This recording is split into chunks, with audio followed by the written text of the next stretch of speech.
September 10, 1978, approximately 3 p.m. in the afternoon, Ronnie Peterson, the Super Swede, lost his life in a multi-car accident at the Italian Grand Prix of Monza. Racing journalists are quick to point out his actual death occurred September 11 at the hands of medical staff that by present-day standards of medicine, Ronnie Peterson may not have died. Even today his fans are so devastated, so crushed by his death, it is almost impossible to accept that Ronnie died directly from injuries sustained in a racing accident. Had Ronnie not been in that race car, at that moment, involved in the start of the Italian Grand Prix, he would in all probability be alive today, or have lived many years beyond the events of that day. It was the pinnacle of motorsport, Grand Prix Formula One racing, that claimed Ronnie's life that September day. The cause and effect of Ronnie accepting the risks of being strapped into a Grand Prix Formula One race car, a Lotus Type 78, a replacement car, that slammed headlong into a guardrail in excess of 100 miles per hour. Everything else surrounding that day are the subplays to a single compelling fact. Ronnie Peterson was lost to the racing world in a tragic motor car racing accident. The many events of that day only deepen the loss for the man that has always been considered to have been the fastest driver of his day. Why is Ronnie's death always seemingly the start to any article about him? Is it that we need his death to define the standard by which his achievements, his talents can be measured?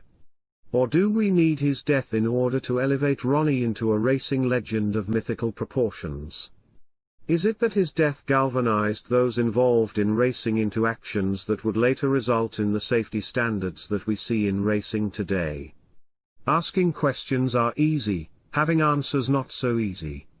For this fan, the one facet clearly standing out is that in coming to know of Ronnie Peterson, his life, his career, his talent, his death, our own spirit can be lifted. We can know that every so often, there is one that is above us, one that measures to greatness. This is about that greatness. Slightly before 3 p.m., the field of the 1978 Italian Grand Prix of Monza left the starting grid for their one-circuit warm-up. As the cars arrived for staging the grid, the race starter threw the green light switch, effectively starting the race, before the entire field had come to a full stop. Cars at the front of the field that were stopped suddenly became obstacles for the moving portion of the field that accelerated rapidly up to racing speed on what for them was a rolling start. This produced a massive tangle of cars as the faster-moving cars in the back quickly began to overtake the barely moving cars that were accelerating from a stationary start. A classic accordion effect occurred on the field as the field approached the chicane. There are of course varying and different accounts of the accident, however, it is a general concurrence that as the faster-moving cars, upwards of 100 miles per hour, bunched together, Ricard Patrase's Arrow, which had qualified 12th, touched the McLaren of James Hunt starting from the 10th position. The contact caused Hunt to spin into the Lotus Type 78 of Ronnie Peterson. Ronnie was in the backup Lotus Type 78 due to a shunt the previous day in practice that had left Ronnie's Lotus Type 79 too damaged for the race. Ronnie Peterson's Lotus 78 was spun hard into the barriers on the right-hand side of the track, crushing the front of the car. Vittorio Brambilla, who had started from the back of the grid, took evasive action attempting to avoid the accident, however, to no avail as his Surtees crashed hard into Ronnie Peterson's Lotus. The Lotus 78 burst into flames, engulfing the car. 10 cars in mere moments were now involved in the accident. Ronnie Peterson, James Hunt, Riccardo Patrese, Vittorio Brambilla, Hans-Joachim Stuck, Patrick Di Pala, Didier Pironi, Derek Daly, Clay Ragazzoni and Brett Lunger were all involved in the melee. Ronnie Peterson was trapped inside the flame-engulfed Lotus 78. Team Lotus did have a spare Lotus 79, however, it had been built as a backup car for Mario Andretti, and as such the taller Peterson was unable to properly fit the backup 79. The team's remaining spare was the Lotus 78, the previous year's car, which was being taken around the F1 circuit that season with minimal maintenance. If Ronnie had been in his own Lotus 79 or even a properly fit 78, would he have been ahead of the accident off of qualifying? Would he have been able to avoid the accident if mid-pack? Questions prompted by speculation only. In an act of selflessness, John Hunt was out of his own McLaren barely before it came to rest, sprinting back down the track to Ronnie's flame-engulfed car. Fire crews in 1978 did not wear fire retardant suits that the drivers wore and could only attack the fire from a safe distance with fire extinguishers. John Hunt, now joined by drivers Ragazzoni and DePaler, using their fire-resistant driver suits with little regard to their own safety, managed to extract Peterson from the Lotus 78, with amazingly, only minor burns to Ronnie. Dragged from the burning car, he was laid in the middle of the track. Peterson was fully conscious, and obvious to all were the severe leg injuries he had sustained. Hunt would later state that he stopped Ronnie from looking at his legs in an effort to spare him further distress. With Ronnie out of the car, conscious and seemingly not life-threatened, track workers turned their attention to Brambilla, who had been hit on the head by a detached flying wheel and was comatose in his car. Brambilla would recover and continue to race in F1 until 1980. My car flew up in the air and went spinning down the road, and then as I stopped, I saw a car on fire behind me, and nothing much going on, so I went and had a look to see what was going on. This, in fact, was your friend and colleague Ronnie Peterson. Now, what was the state of his car, and what did you do about it? Well, his car was in a bad state, and he was still in it, half in, and the thing was burning. There was one marshal there already who had arrived, who in fact was doing a terrific job because he was being very sensible. He had one extinguisher, and rather than blast the whole thing off in a vain attempt to try and put out 40 gallons of fuel, he was conserving it and just knocking down the flames around where Ronnie was, and that gave me a chance to go in and try and pull him out because he was trapped. You could get him half out, but he was trapped by his foot, and the guy was keeping the flames down there, and eventually we managed to get the steering wheel bent and get him freed off and pull him away. Did you in fact speak to him after the accident? No, I didn't speak to him, but when we took his helmet off, he was looking pretty distressed, obviously, but he was conscious, and he tried to sit up, and I thought it was best that he didn't, A, because of further damage, and B, because his legs looked pretty messy, and I didn't particularly want him to see him.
The injured drivers were transported to a hospital in Milan.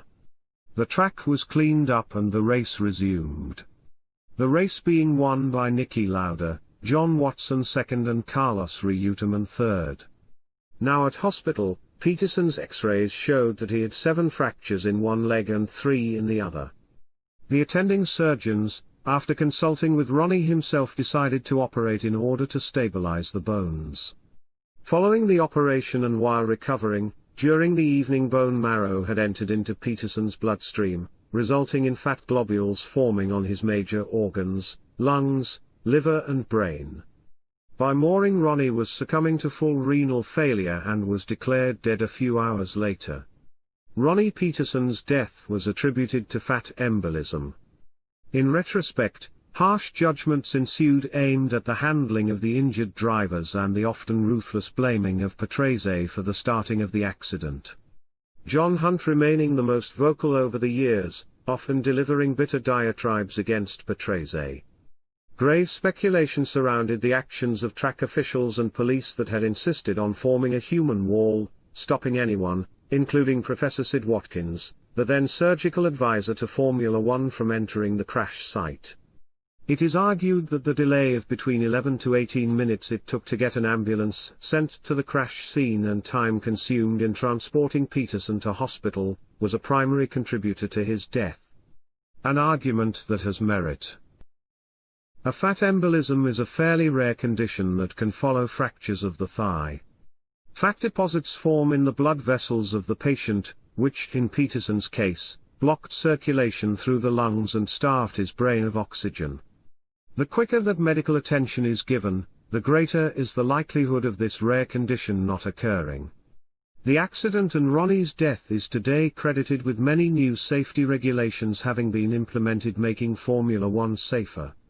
Professor Watkins and the Formula One Constructors Association, FOCA, Chief Bernie Ecclestone, with the support of Niki Lauda and Jackie Stewart, concluded that a medical car should follow the Formula One cars on the first lap so that injured drivers could receive almost immediate medical help.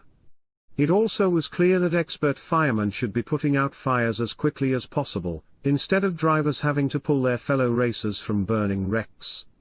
Ronnie Peterson lost his life in a tragic racing crash in the 1978 Italian Grand Prix, filled with subplays of highly questionable responses by track workers, police, medical personnel and the management of Formula One racing. Ronnie Peterson, Biography.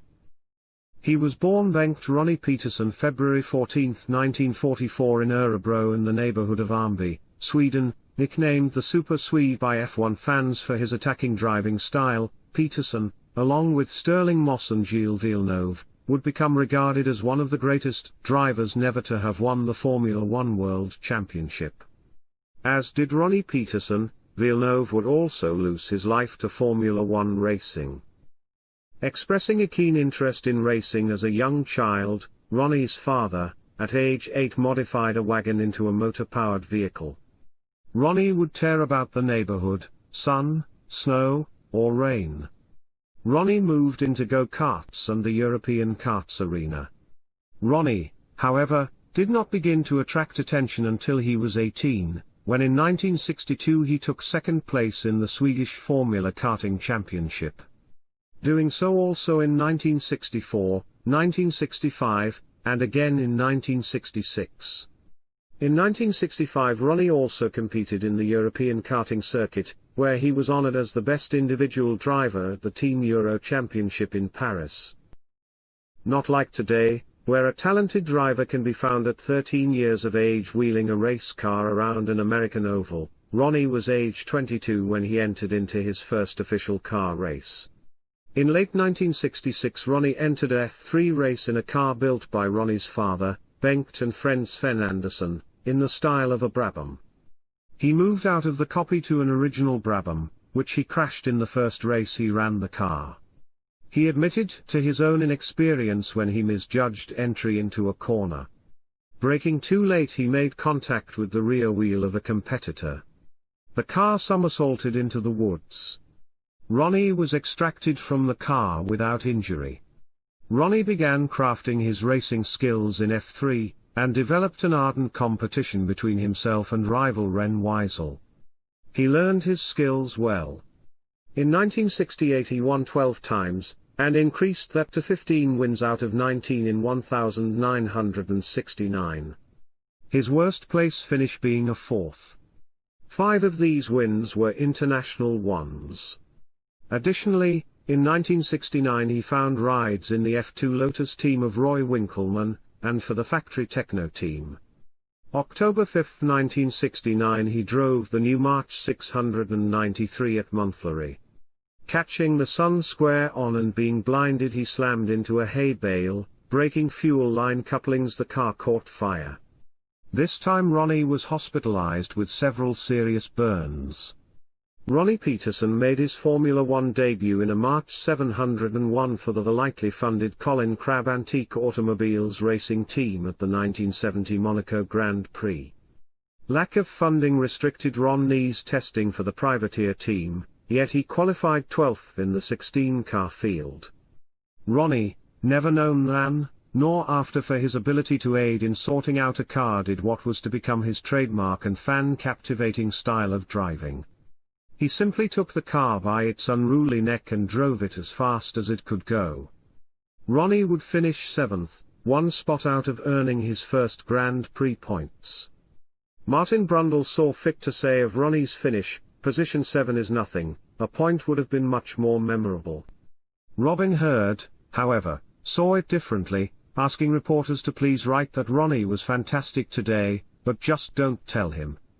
Peterson was the only March driver to finish the race. It would be Ronnie's best finish in his first season in Formula One. With each successive race following his Monaco debut, the Cosworth Ford DFE8 engine became just a bit more tired, with an inevitable gradual but steady reduction in the engine's horsepower. Yet Ronnie's 1970 season was not without its bright spots, as he also raced in the Euro F2 Trophy Series, taking 4th in the final standings. 1971 Ronnie moved up to the full March Works team, and made good things happen. He would tally 5 Formula One Grand Prix second places, earning him the runner-up position to Jackie Stewart for that year's World Championship. Ronnie was all about racing, and this same year he won no less than 5 F2 races and took the Euro F2 crown in a March 712M.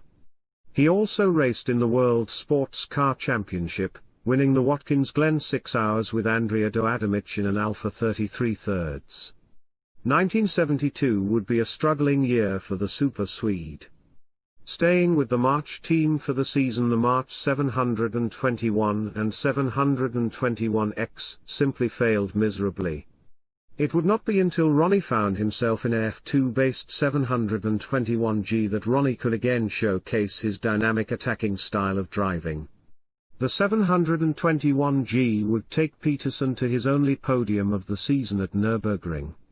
Outside of F1, Ronnie garnered 2 wins for Ferrari in sports cars. Late in 1972 Ronnie left the March Works team, signing with Team Lotus. He would partner with the newly crowned world champion Emerson Fittipaldi, driving the well-developed Lotus 72D. It looked to be a wise career move. July 1, 1973 Ronnie Peterson won his first Formula One race, winning the French Grand Prix. He would win 3 more times, winning in Austria, Italy and the United States. In spite of the 4 wins, Ronnie would find himself 3rd in World Championship points, directly related to the poor reliability of the 72D and 72E Lotus. Emerson Fittipaldi won 3 more races for a total of 7 wins for Team Lotus. However, it was Jackie Stewart, with his 3 wins, and consistently high finishes, that would claim the World Championship title. Jackie Stewart clinching his last world title at Monza, finishing 4th. The race being won by Peterson. 1974 would see Peterson win 3 more Formula One races. The French and Italian Grand Prix, along with what is considered the premier event of Formula One, the Monaco Grand Prix. Peterson had now cemented his status and was now simply considered to be the fastest man in Formula One. 1974, however, saw Peterson begin the season in a revolutionary new car design, the Lotus 76. The car's utter failure directly contributed to Peterson finishing 5th in the championship for the year. The Lotus 76 had a biplane rear wing, twin brake pedals and an automatic clutch. Designed around the 72D, it was intended to be a lighter, more technically advanced version. Accepting the car's failure, Team Lotus returned Peterson to the 72D, the car in which he would win his 3 1974 races with. Emerson Fittipaldi would win the World Championship driving for the Marlboro Team Texaco in the McLaren M23. 1977 could be summed up for Ronnie in one single word. Dismal? Peterson would drive for Tyrrell in 77, and he would be saddled with the now ineffective 6-wheeled P34. To this day the P34 still has a place of nostalgia in the hearts of fans. The P34 actually showed promise in its debut in 1976, being remarkably competitive. However, the world of F1 is in constant forward change, and unfortunately Goodyear tire manufacturing sealed the fate of the P34 when Goodyear stopped all further tire development of the front wheels. In 1977 the P34 was simply not able to keep up to the advances propelling other F1 teams. The best finish Peterson attained in 1977 was a single third place at the Belgium Grand Prix. 1977 had another highly interesting development that would significantly impact Peterson's quest for the World Championship title. Mario Andretti. Niki Lauda would win his second of 3 World Championships in 1977. However, the world of F1 was much abuzz about Mario Andretti, winner of 4 races in the 1977 season and heir apparent for the crown in 1978. 1978 saw Peterson surprise the world of F1 when he left Tyrrell and returned to John Player Team Lotus, partnering with Mario Andretti. Lotus had delivered for the 1978 season the innovative ground effects Lotus 79. It was a dominating race car, and in the hand of Mario and Ronnie, it would prove to dominate the 78 season. Peterson would take wins in the South African Grand Prix, with a last lap charge that earned him the victory over Patrick de Paler. Peterson would also stand atop the podium at the Austrian Grand Prix. However, what earned Peterson the respect of every one of his peers, was his commitment to being the second driver in rank on the team, driver 1 being Mario Andretti. It has long been argued that had Ronnie chosen to disobey team orders, he very well might have been the champion.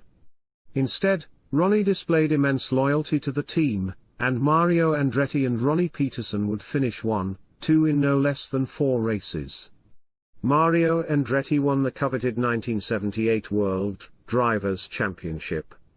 Remarkably, and often overlooked, is that Ronnie Peterson finished second in the standings for the World Drivers' Championship, not earning a single point in the final 3 races of the season due to his tragic death at Monza of the same year. Throughout his career, and at the height of his skills during the 1970s, Ronnie Peterson had the reputation of being the fastest driver in F1. To his fans, Ronnie Peterson was simply the Super Swede. 9 years later, on December 19, 1987, former top model Barbara Edwardson, Peterson's widow, committed suicide. The couple being survived by their daughter Nina Louise Peterson.